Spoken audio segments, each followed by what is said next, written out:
Hi YouTube, it is your girl Lexi. Sorry about the noise in the background. I'm on day 5 of not having a properly working air conditioner in Vegas. And they spent 8 hours trying to fix it. And I had to buy a new one and it's still not working properly. So, yay me. Anyways, let's get into tonight's review of WWE's Backlash. It has been a minute since I have done a true WWE review. I apologize, but your girl is back and she's not impressed. But let's get right into it. So I didn't even watch the pre-show. I did not watch the pre-show match. I I am not a Bailey fan anymore. I don't think I ever really was. I was kind of a Bailey NXT fan, but I'm not a Bailey fan anymore.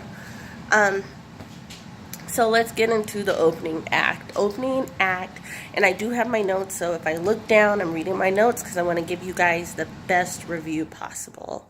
So, first bout of the night was Nia versus Alexa. Alexa came out with the proper booze, so she is over as a heel. People were really not liking Alexa. The whole gimmick about the bullying, I don't know how that's being taken, but she is clearly the heel. Lackluster greeting for Nia. If Nia is supposed to be a baby face, they really haven't gotten her over as a baby face. And I'm going to be honest, I don't know if it's her size. I don't know what it is about Nia, but people don't like her as a baby face. At the end of this particular section, I'm going to tell you why I don't like her as a baby face. I don't care for her as a heel, but I don't like her as a baby face. So the match started off with traditional chopping down of the tree. And chopping down of the tree to me is little Alexa, who's 5', 5'1", or whatever she is, consistently kicking at Nia's kneecaps and ankles and stuff. That's the traditional David and Goliath chop down. I think we need to get something better than that. I would like to have seen high flying kicks, a bout of showing Alexa's strength in her like doing a scissor lift on Nia's neck. Something that shows that she's just as strong and just as powerful and she doesn't have to chop her down to her size. More of the technical match with classic Twisted Bliss, which was missed, and the Samoan drop. Of course, the winner was Nia. She retains the title. So at the end of the match, Nia had her moment to address the whole thing of bullying and be a star campaign and everything like that. It fell flat. And it fell flat to me because I just don't see Nia as that spokesperson. I think they're relying on Nia to be that spokesperson because of her size, where Nia isn't abnormally large, if that makes sense. I know people are going to watch this review and be like, what are you talking about? The average American woman wears a 14 to 16, and that's what Nia wears. So she's average. She's not, she doesn't have an impairment. She's just a big, tall chick. So I think they need to get rid of the bullying angle here. I think it's ran its course. They plugged Be a Star. Yay. Let's move on. Because that's just not working. It's not working for me. I don't think it's working for, sorry that I keep messing with my hair. As you can see, I dyed it. But it's just not working. Next match. Hardy and Orton. I believe that this was the best match of the night. Nobody can tell me any different, and this is why. With this match, you got a clean, crisp match. It was a really, really good match. I love the fact that there was no botches. That was like one of my key points I wrote down, like no botches. The guys were good. They gave you a story. They gave you a cliffhanger. They didn't just throw this match together. Those guys walked through this match and they know each other. They worked with each other for years and it just came out good. I liked it. I loved it. The whole card could have been made with these matches and I think this night would have went a lot better. So of course, Jeff retained the title and we go on. So I'm going to interject the whole Elias, New Day, Rusev Day. That's how weak the entire card was tonight, that they had to put this over the top comic relief. It was the length of a match. It was like 10 minutes long. And it was so long to me that I had to stop watching it because I was like, I just can't. I just could not. It was silly to say the least. And I just, yeah, I just could not. So we could have done without that. That's something that you put on hour 2, hour 1.5 of Raw, or 45-minute of SmackDown, when it's a week like storyline plot. That was really silly. Nothing's gonna come of it. It was just fodder, and I didn't like it. I know people are gonna be like, "Oh, it was great," but I don't think it was great. So let's talk about Charlotte and Carmella.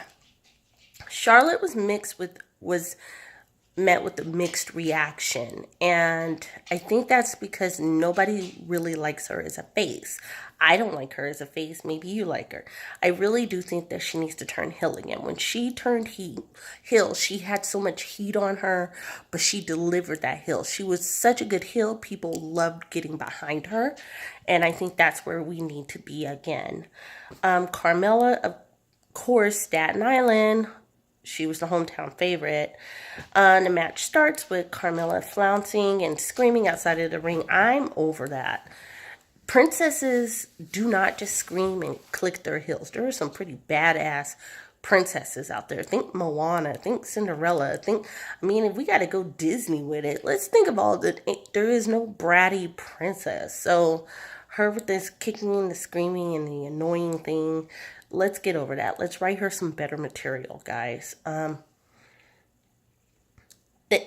I felt like her being outside of the ring more than inside of the ring proved that she was not a good match for Charlotte. I don't feel like they would have given us a technical match that an Asuka, a Naomi, a Becky would have. I don't think that Carmella's that seasoned. So I'm really trying to figure out why they put the belt on her. I do believe that Charlotte was supposed to win the belt back, and I think she called the match. I think that when she did land on her knee, she really did land wrong. Of course, I'm going to be watching WWE Network and seeing the angle that they play. I really do think that Charlotte's out with an injury. I don't know for how long, but I think she's out for an injury. I think she called this match. I think she was supposed to get that belt back tonight. I could be wrong. But of course, because of that botched landing, Carmella retains. Shinsuke versus AJ. So yes, I skipped the Daniel Bryan and Big Cass because again, that was nothing more than a David and Goliath. Only this time David beat Goliath. Goliath still beats him down. I don't know why they are torturing Daniel Bryan. He does not have a lot to prove. He came back. We all know that his injury was sensitive. I think they need to take care of him before we have another page on our hands. So that's why I'm not going to address that one, because I didn't believe in the match and I didn't believe in the aftermath. So Shinsuke and Styles. Major question, guys. Is blading coming back to WWE? And we'll get into why I'm asking this question. So it was a very physical match from the very beginning. A lot of kick strikes. There was less high flying, AJ with a phenomenal forearm. He stayed grounded most of this match. And it was more like the Japanese style of fight. And I don't know if they did that to highlight Shinsuke, to try to get more involvement or more eyes on Shinsuke, but this match, it had a lot of kick strikes. Shinsuke introduces the chair, which causes the gash on Styles' cheek. Later in the match, you could tell that was a straight cut, so it was a blade. It was a slight blade because the blood wasn't there. It wasn't like, like if you busted open. Here's a good way to look at it. Look at Finn's eye when he got hit in the eye at the greatest Royal Rumble in Jeddah, and then look at AJ's. It wasn't the same kind of bust or kind of like split open. So definitely it was a blade job. Also, the ref like had gloves on from the very beginning. That was a telltale sign, and I had to go back and rewatch it again to make sure that I saw that, and I did, and I was like, oh yeah, dude, come on. We're bleeding, but we're not bleeding. It's like, ooh, we're getting a pop off of blood, but we still want to be like, ooh, it was an accidental blood thing. But whatever. Very disappointing ending. Very disappointing. I'm over the low blow. I'm not even a man. And I'm over the low blow. Like, come on, guys. We can do better than the freaking low blows. Let's think of something better. My boy Freddie, I'm sure he and I are going to be talking about this. I mentioned him in other videos. Yeah, him and I, we need to take a trip. We can afford it. We need to take a trip to Connecticut, and we just need to kick down the WWE headquarters door and just be like, bam! Here is next week's episode. Here are your feuds. We've got you. And then just walk out before they kick us out. And then hopefully they take some of our ideas and stuff. That's our perfect world. Like, this is, yeah, it's a bit much. It is such a big much, guys. The low blow, the double eliminate, it was, let's talk about the Lashley, Braun, Owens, and Zayn. There was no build up to this fight. Like, why are they creating squash matches on pay-per-view events?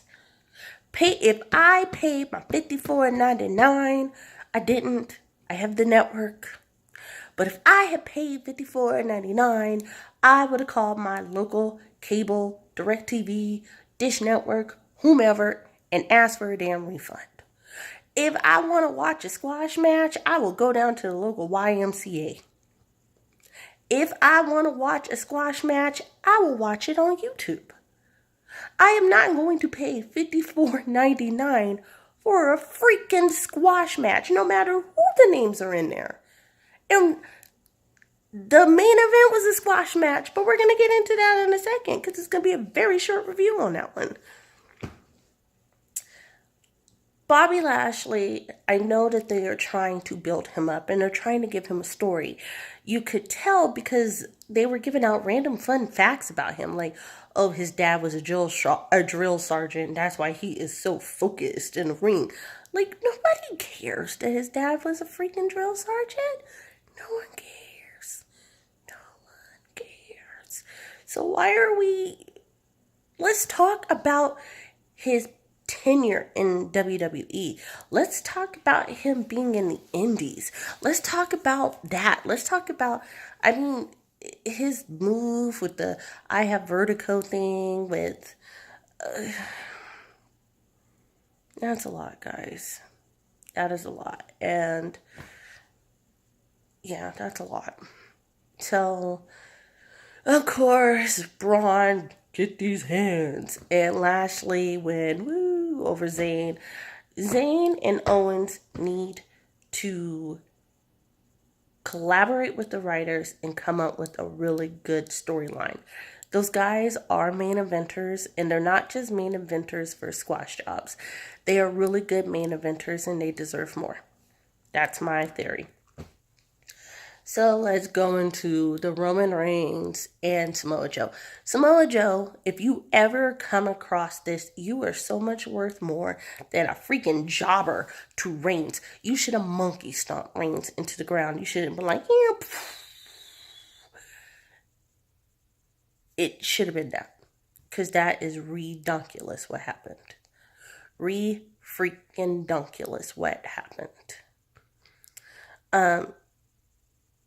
From the very beginning, Samoa just had this power and this rawness about him. And, you know, like, the fact that they're like, oh, this is how you know it was a jobber. It was a jobber because the very beginning of the post show, which I only watched the beginning, and when I heard Renee Young say this, I was like, I'm done, click. Was Reigns needed this win to prove that he was that guy, or the guy still. Maybe that's because of all of the rumors that have been going around on the internet about how Strowman is the guy, and they even showcase Strowman's trophy, and it was just a lot, guys, and I just, yeah. Overall, very lackluster, co-branded or not. They were stretching for stories, and you could tell. I was not into it. I did watch it because I was like, yo, I need to really get back heavy into my WWE reviews. This was one of the core reasons why I even started my YouTube channel. So why the heck am I not doing them more often? Let me know what you guys think in the comments below. Don't forget to rate, comment, share. Sharing is caring. Care about your girl. And subscribe. Let me know what you guys thought about Backlash. And I will see you in the next video. Light and love, guys. Bye.